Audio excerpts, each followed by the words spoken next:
आज हम आंकड़ों की दुनिया में गोता लगाएंगे और एक बहुत ही दिलचस्प चीज समझेंगे जिसे कहते हैं मेजर्स ऑफ डिस्पर्जन या प्रकीर्णन के माप। तो चलिए शुरू करते हैं और इसकी शुरुआत हम एक पहेली से करेंगे। एक ऐसी पहेली जो ये बताती है कि सिर्फ औसत या एवरेज पर भरोसा करना कितना धोखा दे सकता है। अब जरा इन दो डेटा सेट्स को देखिए। एक तरफ है सेट ए जिसमें 3 नंबर हैं 20, 20 और 20, और दूसरी तरफ है सेट बी जिसके नंबर हैं 0, 20 और 40। अब मजे की बात यह है कि दोनों का औसत यानी एवरेज बिल्कुल एक ही है 20। लेकिन क्या ये दोनों सेट एक जैसे हैं? बिल्कुल नहीं, इनकी कहानी बहुत अलग है। तो सवाल ये उठता है कि अगर अगले नंबर का अंदाजा लगाना हो तो किस सेट पर दांव लगाना ज्यादा सेफ रहेगा, किस पर ज्यादा भरोसा किया जा सकता है? और इसी सवाल का जवाब हमें मिलता है डेटा के फैलाव को मापने से। मतलब हमें सिर्फ डेटा के सेंटर यानी एवरेज को ही नहीं बल्कि ये भी देखना होगा कि डेटा कितना बिखरा हुआ है, और इसी बिखराव को सांख्यिकी यानी स्टैटिस्टिक्स की भाषा में डिस्पर्शन या प्रकीर्णन कहते हैं। तो डिस्पर्जन कोई बहुत मुश्किल शब्द नहीं है।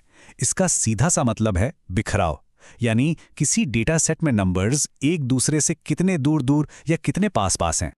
और यहीं पे आता है इसका सबसे जरूरी नियम, एक तरह से गोल्डन रूल। बिखराव जितना कम होगा डेटा उतना ही ज्यादा भरोसेमंद और कंसिस्टेंट होगा। तो अब सवाल यह है कि इस बिखराव को नापते कैसे हैं। इसके लिए स्टैटिस्टिशियंस के पास कुछ खास टूल्स होते हैं। चलिए उनके टूल किट पर एक नजर डालते हैं, सबसे आसान से शुरू करके सबसे पावरफुल टूल तक। मोटे तौर पे 3 मेन टूल्स हैं। पहला है रेंज, जो पूरे फैलाव की एक झटपट तस्वीर देता है। दूसरा है क्वार्टाइल डेविएशन, जो बीच के डेटा पर फोकस करता है। और तीसरा और सबसे जरूरी स्टैंडर्ड डेविएशन, जो कंसिस्टेंसी मापने का इंडस्ट्री स्टैंडर्ड माना जाता है। तो चलिए पहले टूल से शुरू करते हैं, रेंज। ये बिखराव को नापने का सबसे सीधा और आसान तरीका है। इसका फॉर्मूला भी बहुत सिंपल है। सबसे बड़ी वैल्यू में से सबसे छोटी वैल्यू को घटा दो, बस। इससे हमें एक ही नंबर में पता चल जाता है कि डेटा का पूरा फैलाव कितना है। अब आते हैं हमारे दूसरे टूल क्वार्टाइल डेविएशन पर। यह थोड़ा और स्मार्ट है। यह क्या करता है कि डेटा के सबसे ऊंचे और सबसे नीचे के हिस्सों को, मतलब एक्सट्रीम वैल्यूज को नजरअंदाज कर देता है। इससे हमें बीच के डेटा के फैलाव की ज्यादा साफ तस्वीर मिलती है। देखिए यह काम कैसे करता है। पूरे डेटा को 4 बराबर हिस्सों में बांट दिया जाता है, जिन्हें क्वार्टाइल्स कहते हैं। Q1 यानी 25% का निशान, Q2 यानी 50% जो असल में मीडियन होता है, और Q3 यानी 75% का निशान। क्वार्टाइल डेविएशन बस Q1 और Q3 के बीच के फैलाव को नापता है। इससे क्या होता है कि जो आउटलायर्स होते हैं, मतलब बहुत ज्यादा बड़े या बहुत ज्यादा छोटे नंबर, उनका असर खत्म हो जाता है। और अब आते हैं सबसे दमदार और सबसे ज्यादा इस्तेमाल होने वाले टूल पर, स्टैंडर्ड डेविएशन। किसी भी डेटा सेट में कंसिस्टेंसी को समझने का ये सबसे पावरफुल और कॉमन तरीका है। ये हमें बताता है कि औसतन कोई भी डेटा पॉइंट अपने मीन यानी एवरेज से कितना दूर है। इसे एक उदाहरण से समझते हैं।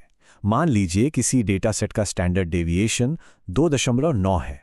तो इसका सीधा सा मतलब यह है कि उस सेट का कोई भी टिपिकल डेटा पॉइंट एवरेज से करीब 2.9 यूनिट्स दूर है। स्टैंडर्ड डेविएशन जितना छोटा होता है, डेटा उतना ही ज्यादा एवरेज के पास पास होता है। मतलब डेटा में कंसिस्टेंसी उतनी ही ज्यादा होती है। ठीक है, तो हमने ये सारे टूल्स तो देख लिए, range, quartile deviation, standard deviation.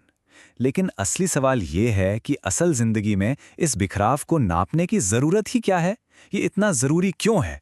इसका असर हर जगह दिखता है। सोचकर देखिए, अगर किसी फैक्ट्री में कम बिखराव है तो इसका मतलब है कि सारे प्रोडक्ट्स लगभग एक जैसे बनेंगे, क्वालिटी में कोई कमी नहीं होगी। वहीं ज्यादा बिखराव का मतलब है कि कोई प्रोडक्ट अच्छा बनेगा, कोई खराब। इसी तरह निवेश में कम बिखराव का मतलब है एक स्थिर कम रिस्क वाला बॉन्ड, और ज्यादा बिखराव मतलब एक बहुत ही वॉलेटाइल हाई रिस्क स्टॉक। यहां तक कि प्रोडक्ट रिव्यूज में भी लगातार अच्छी रेटिंग्स मतलब कम बिखराव, और किसी को बहुत पसंद किसी को बिल्कुल नापसंद वाले रिव्यूज मतलब ज्यादा बिखराव। तो कुल मिला के बात यह है कि प्रकीर्णन या बिखराव जितना कम हो, डेटा उतना ही बेहतर माना जाता है। जब भी हमें कंसिस्टेंसी और प्रेडिक्टेबिलिटी चाहिए तो हमारा लक्ष्य हमेशा कम से कम बिखराव होता है। तो ये थी कहानी डेटा के बिखराव की। अब जाते जाते एक सवाल छोड़ जाते हैं। अपनी रोजमर्रा की जिंदगी में सोचिए, ऐसी कौन सी जगहें हैं जहां कंसिस्टेंसी यानी चीजों का एक जैसा होना सबसे ज्यादा मायने रखता है।